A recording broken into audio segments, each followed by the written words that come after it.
एक अप्रत्याशित और ऐतिहासिक जीत है। जिस तरीके से लगातार तीसरी बार भारतीय जनता पार्टी, मेरे नेता,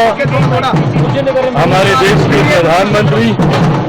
आदरणीय नरेंद्र मोदी जी के नेतृत्व में जिस तरीके से तीसरी बार हरियाणा में ये जीत हुई, ये अपने में एक बहुत बड़ी ऐतिहासिक जीत है, जिसका श्रेय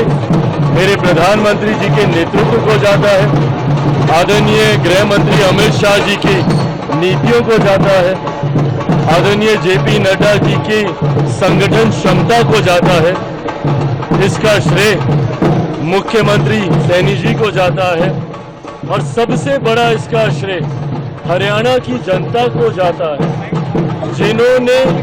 रॉन्ग नैरेटिव का साथ नहीं दिया,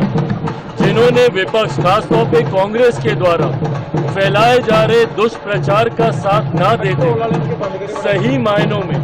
उन्होंने एक ऐसी सरकार, एक ऐसे नेतृत्व का साथ देने का फैसला लिया, जिन्होंने पिछले 10 सालों में अपनी नीतियों से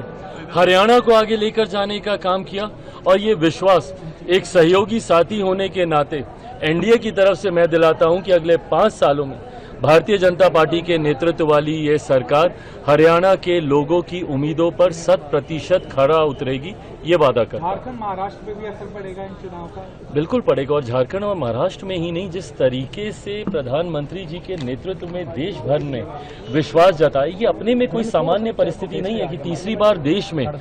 प्रधानमंत्री जी के नेतृत्व में एनडीए की सरकार बन रही है। इससे पूर्व में 60 के दशक में ही हम लोगों ने देखा था और उस वक्त परिस्थितियां इतनी विपरीत नहीं थी, पर उसके बावजूद